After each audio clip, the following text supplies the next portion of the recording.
Okay, guys.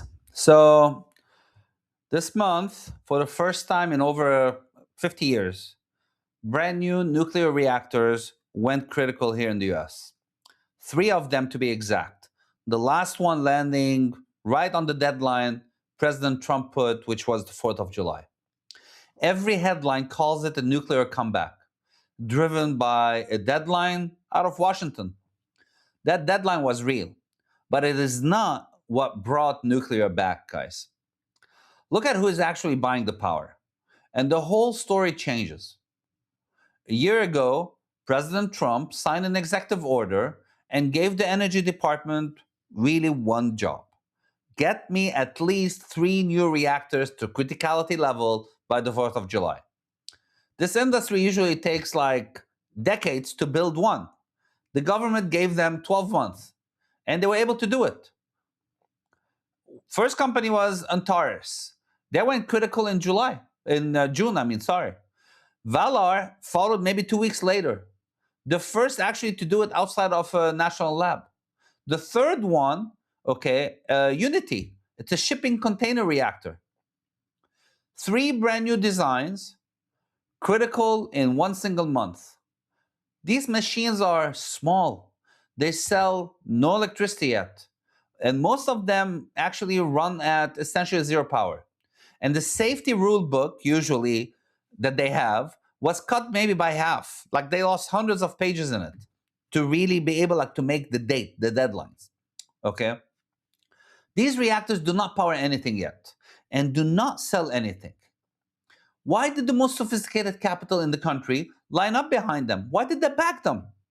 Well, because these companies, they fund their own construction.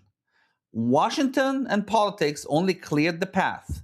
The money was private, and the buyers are not the regular utilities. So here's the part that all headlines missed. The largest reactor project tied to this program is not being built for any city. It is actually being built for a server farm. Oklo, one of these companies, is actually putting up a 1.2 gigawatt power campus right now in Ohio. They planted it next to a uranium enrichment plant, and the customer is Meta. Yes, not a grid, Meta. The chips that train artificial intelligence are now hungry. That the companies training them, they went out and bought it themselves the power plant. It's not alone. Nvidia did the same thing. They're actually fueling the cycle. 100 years, for 100 years, if you want electricity, you go buy it from utility. That utility had to answer to a regulator. That arrangement somehow is kind of falling apart right now.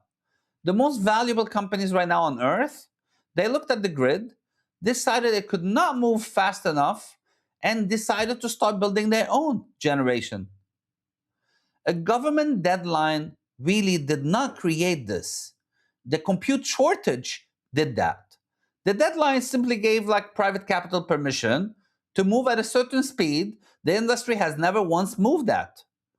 When a thing that used to take 20, 30 years collapses to 12 months, that is not a science story. It's simply a repricing story. The cost of building power just fell off the cliff for anyone with the capital and the will. The people who see that are not watching a reactor. They're watching the bottleneck of the entire decade come loose.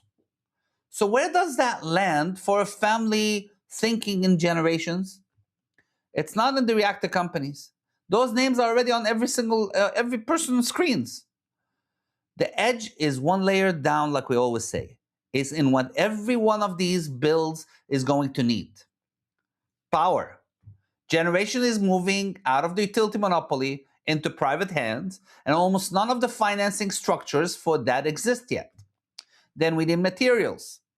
The specialized fuels these reactors run on its own choke point. And whoever controls the fuel cycle controls the actual pace. The infrastructure. Campuses that fuse generation and compute on a single site are bypassing the grid entirely. Then you have the land. Parcels next to enrichment plants and federal labs that were worth nothing 5 years ago are worth a lot now. Finally, capital architecture. because someone has to finance a first of a kind reactor, while the utilities and the banks still will not do any of that. 4 of these 5 do not have a public market yet, guys. Consider that most of the family portfolios still hold nothing in the power that all of this is about to run on. These families who compound through this will not be the ones who bought the obvious names after it was named. They will always be the ones who saw what every winner was going to need, and they got there first. The next big thing here is not a stock, and it's definitely not a sector. It's the opportunity that does not have a name yet, like we always say. That grid that took 100 years to build, companies that need it most right now just decided they could not wait. Are you able to wait?